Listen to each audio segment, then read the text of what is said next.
नमस्कार, मैं डॉक्टर बीना मुक्तेश हूँ। सिल्वर लीफ फर्टिलिटी और क्लाउड9 फर्टिलिटी में क्लिनिकल डायरेक्टर हूँ। आज हम आईवीएफ के विषय में चर्चा करेंगे।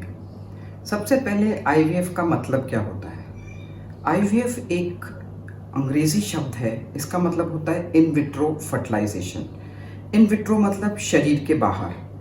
जब भी कोई प्रक्रिया शरीर के बाहर कराई जाती है, जैसे शरीर से अंडों को निकाल लेना और बाहर ही शुक्राणुओं के साथ उसे फर्टिलाइज कराना, आईवीएफ कहलाता है।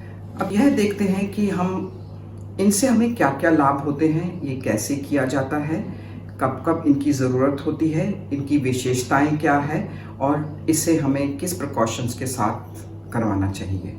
इसे हम टेस्ट ट्यूब बेबी भी कहते हैं। इसका मतलब ये नहीं कि पूरे 9 महीने प्रेगनेंसी या बच्चा टेस्ट ट्यूब में ही रहेगा।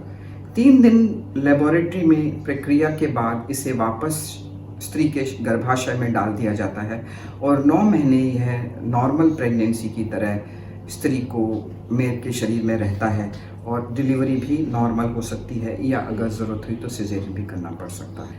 अब किस किस कंडीशंस में या किस किस समय में हमें आईवीएफ की ज़रूरत पड़ती है? सबसे पहले फैलोपियन ट्यूब्स या नलियों का बंद होना। यदि नलियां बंद है या जन्म से ही नलियां नहीं है, उस कंडीशन में हमें आईवीएफ करना पड़ता है, क्योंकि अंडा नली से ही निकलता है और नली से ही क्रॉस होता है। यदि नली नहीं है तो अंडा शुक्राणु से नहीं मिल पाएगा। इस कंडीशन में अगर स्त्री की उम्र कम भी है, 25 साल भी है, 28 साल भी है, तभी भी आईवीएफ ही करना पड़ता है, क्योंकि दोनों ट्यूब्स बंद हैं।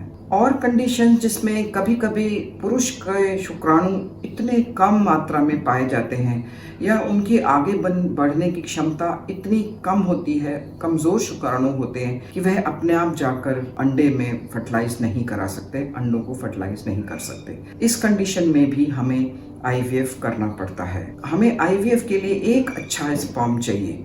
अगर वह हमें मिल जाए तो हम आईवीएफ इक्सी के ज़रिए माँ और पिता का सौभाग्य पुरुष और स्त्री को दे सकते हैं। और भी स्थितियां जिसमें आईवीएफ की ज़रूरत पड़ती है, जिसे हम कहते हैं अनएक्सप्लेन्ड इनफर्टिलिटी। अनएक्सप्लेन्ड इनफर्टिलिटी का मतलब होता है कि शादी को 1 साल से ज़्यादा हो गया, बहुत से हमने चेक करवा लिया, जांच करवा ली, नलियां खुली हुई हैं, अंडे बन रहे हैं, निकल रहे हैं, शुक्राणु ठीक है, मात्रा भी ठीक है, आगे जाने की क्षमता भी ठीक है, गर्भाशय भी ठीक है, और सब कुछ ठीक होने के बाद भी किसी को अगर 2 या 3 साल तक बच्चा नहीं लगता तो इस कंडीशन में भी आईवीएफ करना पड़ सकता है। यदि पहले 2 या 3 बार आईयूआई से कोशिश करते हैं, यदि आईयूआई से नहीं होता, 3 आईयूआई भी करा चुके, तभी भी आईवीएफ करने की ज़रूरत होती है। मालूम नहीं क्यों इस तरह से होता है कि प्रेगनेंसी नहीं लग पाती, पर जब हम माइक्रोस्कोप के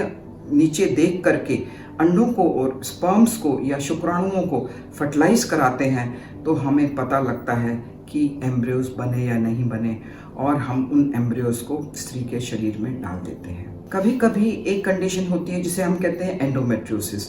एंडोमेट्रियोसिस में दोनों ओवरीज या दोनों अंडाशय में बड़ी बड़ी सिस्ट होती हैं, खून से भरी हुई कुछ सिस्ट होती हैं, जिसके कारण अंडा या तो निकल नहीं पाता या उसकी बाहरी सतह इतनी सख्त होती है कि उसमें स्पर्म्स या शुक्राणु अंदर नहीं जा सकता और फर्टिलाइज नहीं करा सकता। इन कंडीशन में भी जो बचे हुए अच्छे अंडे स्त्री के अंडाशय में हैं, उन्हें हम आईवीएफ के ज़रिए बाहर निकाल लेते हैं और बाहर ही शुक्राणुओं को फर्टिलाइज करा करके प्रेगनेंसी बना के औरत के शरीर में या स्त्री के शरीर में डाल देते हैं। इससे भी प्रेगनेंसी लगने के अच्छे चांसेस होते हैं। कभी कभी पॉलीसिस्टिक ओवरीज, जैसे पॉलीसिस्टिक ओवरीज में यदि हम अंडे बनाने की कोशिश करें तो बहुत से अंडे एक साथ बन जाते हैं।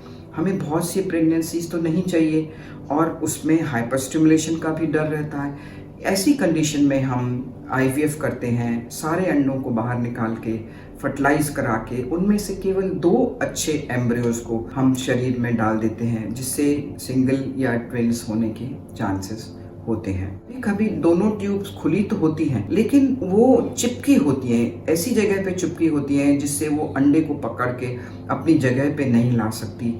जिसे हम पार्शियल ऑब्स्ट्रक्शन कहते हैं, उन कंडीशन में भी हमें आईवीएफ करना पड़ता है। और बहुत ज़रूरी एक जो कारण होता है प्रेगनेंसी नहीं लगने का, और बहुत ज़रूरी होता है कि ऐसी कंडीशन या स्थिति में हम समय से आईवीएफ करा लें, वो होता है औरत के शरीर में अंडों का कम हो जाना। उम्र के साथ हर औरत के शरीर में अंडों की कमी पाई जाती है और उनकी क्वालिटी या उनकी बनावट भी इतनी अच्छी नहीं हो सकती कि वो कभी कभी प्रेगनेंसी बना सके। ऐसी कंडीशन में जब हमें पता है कि औरत की या स्त्री की उम्र 38 साल से ज़्यादा है और प्रेगनेंसी नहीं लग पा रही और अंडे बहुत कम हैं अंडेदानी में, हमें उस समय भी आईवीएफ करना पड़ता है। जो भी अंडे हमें मिले उन्हें हम बाहर निकाल के पुरुष के शुक्राणुओं से फर्टिलाइज करा के औरत के गर्भाशय में प्रवेश करा देते हैं। इस चीज का बहुत ध्यान रखना पड़ता है कि समय से आईवीएफ करा लिया जाए। ये ना सोचें कि अभी तो उम्र बाकी है, क्योंकि आगे जाके अगर अंडे बनते भी हैं तो उनकी क्वालिटी अच्छी नहीं होती, वो इतनी अच्छी प्रेगनेंसी नहीं बना सकते, उसमें एबनॉर्मेलिटी होने का भी डर रहता है। इसीलिए समय से आईवीएफ कराना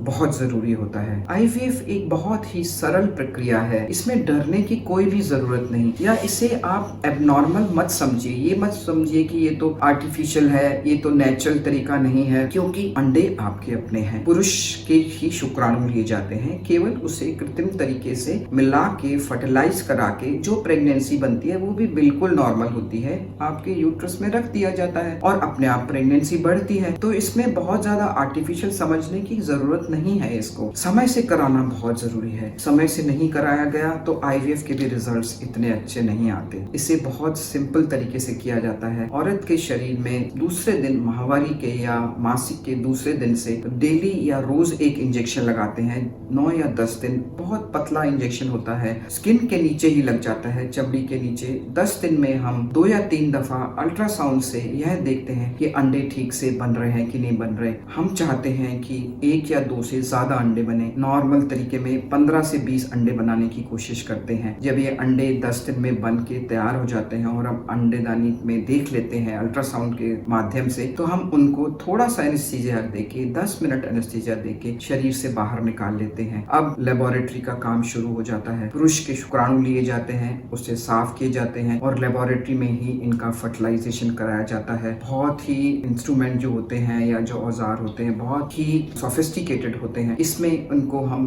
दूसरे दिन और तीसरे दिन देखते हैं कि ठीक से बन रहे हैं या नहीं बन रहे। तीसरे दिन जब ये भ्रूण तैयार हो जाता है या एम्ब्रियोस तैयार हो जाते हैं, स्त्री के शरीर में बिना एनेस्थीसिया के छोड़ देते हैं। ये आईयूआई से भी आसान तरीका होता है। एक बहुत जरूरी कारण, बार बार आईयूआई नहीं कराना चाहिए, क्योंकि बार बार आईयूआई कराने से भी अंडों की मात्रा होती जाती है और शरीर स्त्री का उम्र बढ़ती जाती है। यदि आपने 3 बार आईयूआई करा लिया है तो आईवीएफ कराने में ही समझदारी होती है। इसमें अगर हम देखें कि इससे हानि क्या होती है, आजकल बहुत ध्यान से किया जाता है, इसमें किसी भी तरह की हानि नहीं होती। 10 मिनट का एनेस्थीसिया दिया जाता है, अंडों को मॉनिटर करते हैं, टाइम टू टाइम देख रहे हैं कि अंडे ठीक से बनते हैं, हार्मोन टेस्ट करते हैं और स्त्री के शरीर में छोड़ देते हैं। इसीलिए बहुत ज्यादा हानि होने की कोई भी ऐसा संभावना नहीं होती। कभी कभी अगर ज्यादा स्टिमुलेट करें तो हाइपर स्टिमुलेशन हो सकता है, बट आजकल अंडों को निकाल के भ्रूण बना के अगर हाइपर स्टिमुलेशन का थोड़ा भी लगता है कि